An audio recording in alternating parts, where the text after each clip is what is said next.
Hey guys, welcome back to Ian Review Sports. My name is Ian McNaughton. Thank you for joining us. If you haven't already, be sure to go check out my video earlier today on Ian Reviews the 2021 French Grand Prix. Really good race that happened on Sunday. Really good Formula One content if you're interested. I would highly suggest going and watching. Anyways, it's really good stuff. In this video, I decided to put the headset back on, so hopefully the sound is a little bit better compared to the last video, but should be good regardless. In this video, I'm going to be discussing UFC Fight Night, Jung versus Ige, which was Korean Zombie versus Danny Ige, which took place Saturday night at the UFC Apex. And then I'll discuss a bit of that card, and then I'll also discuss some of the boxing matchups that took place over the weekend. Not the none of the celebrities, or at least I didn't see any of the celebrity stuff, but some actual good quality boxing matchups taking place this past weekend. So first, let's start with UFC Fight Night, Jung versus Ige. Fight card was good. Two first round KOs in the main card. I thought that was really, really exciting. Great wins for Marlon Vera, Sergey Spivak, and Korean Zombie, all by unanimous decision. Marlon Vera beat a guy he should have in Davy Grant. Should still get a shot against Jimmy Rivera or Cody Stamann in his next fight. I think that's the direction Dana White and the UFC are going to go for Vera.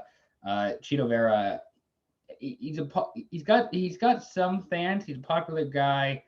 I think it makes sense for him to fight somebody like Rivera or Stamen next, at the very minimum. Although Dominic Cruz, who was doing a broadcast on Saturday night, I think it was UFC on ESPN or ESPN Plus, uh, basically kind of calling him out, kind of giving him heck on the broadcast. When he was getting his arm raised at the end of the fight, Cruz was kind of calling him out, yelling at him. I thought it was fascinating. I don't know if Cruz wants to fight someone like Marlon Vera. Cruz is higher up on the rankings than Vera, but it makes a lot of sense, you know, stylistically,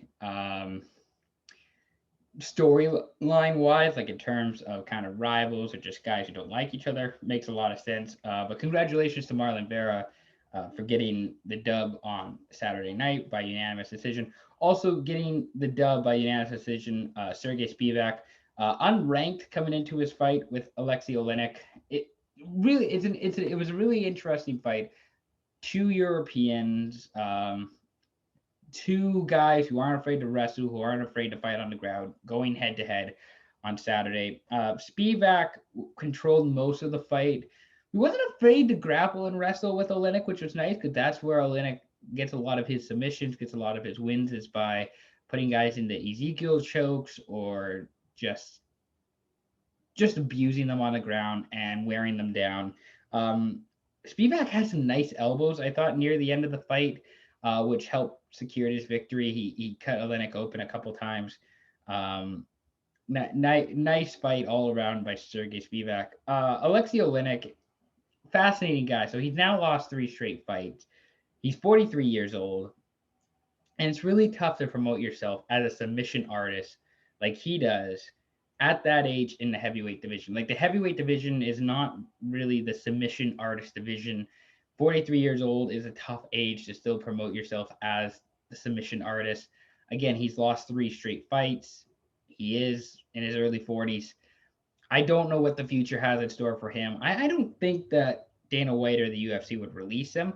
I think he puts in good numbers over in Europe. I don't know if they'll save him for maybe when they do a UFC card back in Europe once things are kind of back to normal. He's an interesting guy.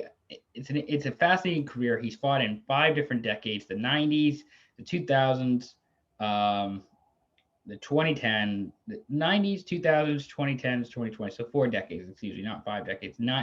4 decades. He's fought in four different decades. He's won in four different decades.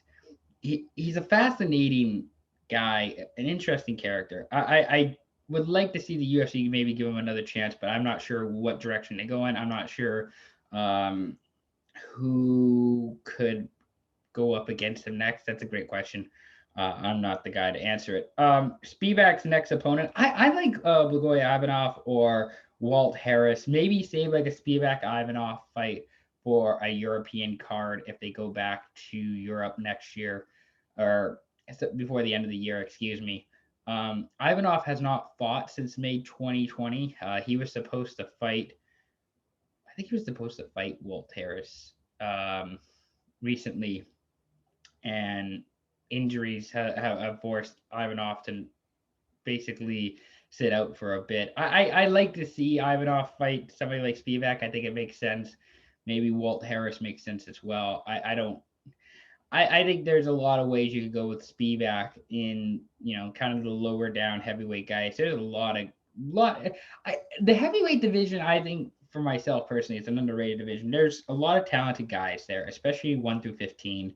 Um, and there's a lot of guys that make sense to fight. A lot of good matchups. Like Spivak versus Ivanov would be a really fun fight, I think. Kind of similar to Spivak versus Oleinik, but still a fun fight regardless. So that was the co-main event, Spivak versus Oleinik. And then finally the main event, Chen Sung Jung defeated Dan Ige by unanimous decision.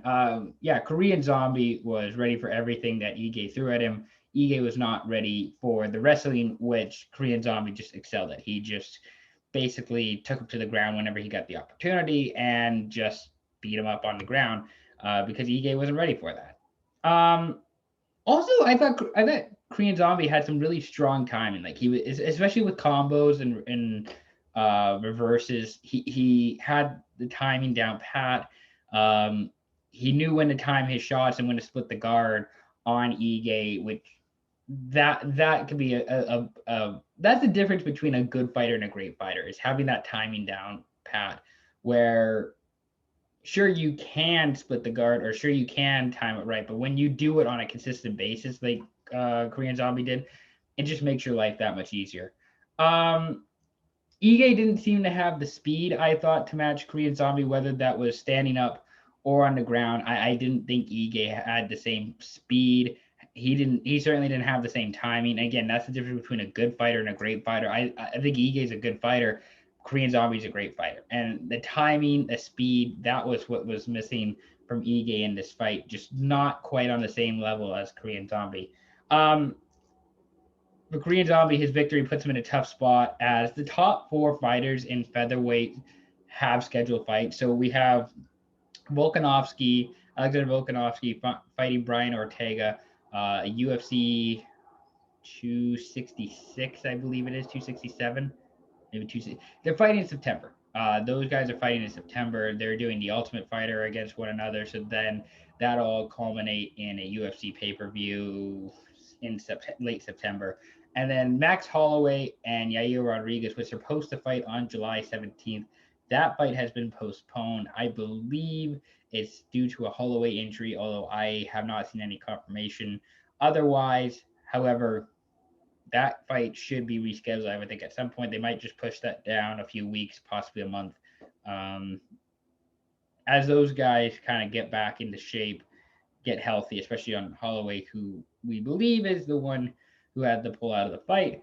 I don't know what that means for Korean Zombie. He might have to wait for another fight to pop up. It's tough. That's just what happens when everybody else has fight scheduled and you don't. You did what you're supposed to. Like, this is nothing against Korean Zombie. He did what he was supposed to do. It's just everybody in front of him already has the scheduled matches, so he's going to have to wait a little bit. He might not see Korean Zombie for a little bit unless Dana White wants to get him going against Calvin Kattar, I guess, would be the next fight. If Kattar hasn't got a fight scheduled, that would be a really good fight. I'd love to see that. Hell, if Rodriguez and Holloway, for whatever reason, can't happen or we can't make that work, I would love to see either one of those guys fight Korean Zombie. That would be a really good fight as well.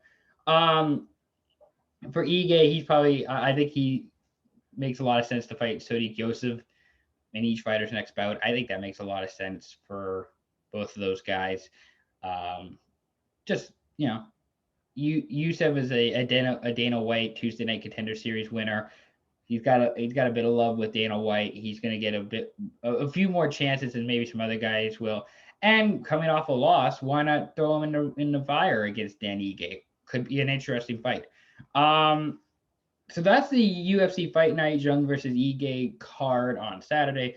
I'll talk a little bit about the boxing. Jermell Charlo and Juan Marcias Montiel. I thought that was Juan Marcias Montiel.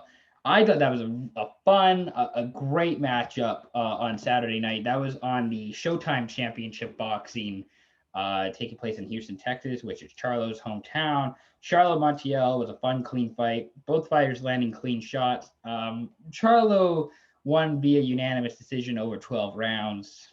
Not hard to see why, just because he's if you go back and watch the highlights, he's just landing clean shot after clean shot, body shot, splitting the guard, uh, rib shot. He just landed all different kinds of shots, and basically for every 2 to 3 punches that Charlo landed, Montiel would get one. So it was quite easy to give Charlo the win.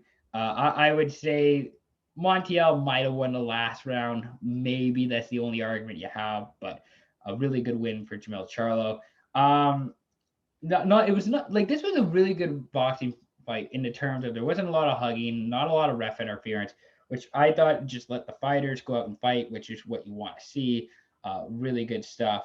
Yeah, Charlo was the clear victor in front of his hometown, Houston, Texas. But shout out to Montiel, the big underdog, stood tall, took a number of punches, especially later on in the fight. You can see he was kind of wearing down a bit. Charlo kept going. Really good stuff from those guys, especially for the underdog, uh, Montiel.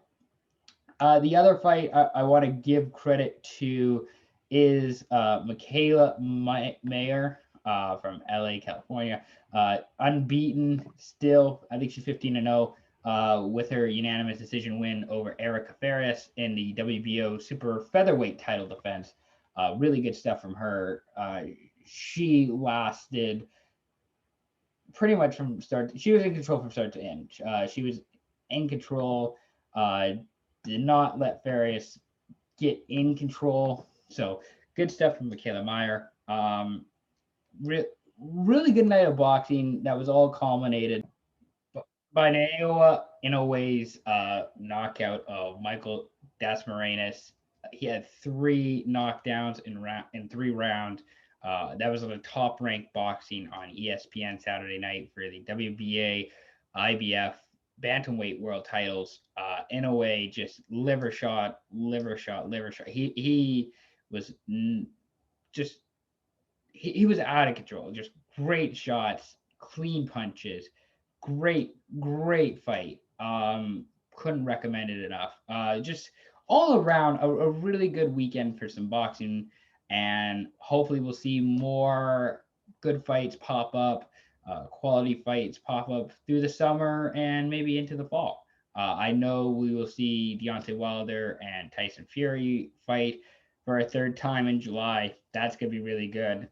And maybe by the end of the year we will have AJ versus Fury. Who knows? Anyways, this has been Ian Reviews Sports. Thank you very much for watching. Reminder: new Speak Your Piece hoodies are out. If you're interested in purchasing a hoodie, be sure to DM us on Instagram or Twitter. You can follow us on Instagram at Speak Your Piece. You can follow us on Twitter, Speak Your Piece, as you would usually say it, 3. So Speak Your Piece 3. DM us if you're interested. We can get you set up with some hoodies. And then pretty much, again, go check out the other video I did earlier today on the 2021 French Grand Prix. And then be sure to tune in, check out our podcast later tonight. We'll have a podcast on Monday night. And then finally, the last thing I want to mention, Tuesday night, myself and SYP creator at Fuji we'll be doing an NBA live stream podcast for the draft lottery Tuesday night. That'll start at about 5 o'clock Pacific, 8 p.m. Eastern. We'll get you set up for that. That's going to be a really good show. Be sure to tune in then. Thank you very much for watching. Be sure to like this video. Be sure to subscribe to us on YouTube. Subscribe to the channel. Great content. Thank you all for watching. Greatly appreciate it. Peace out.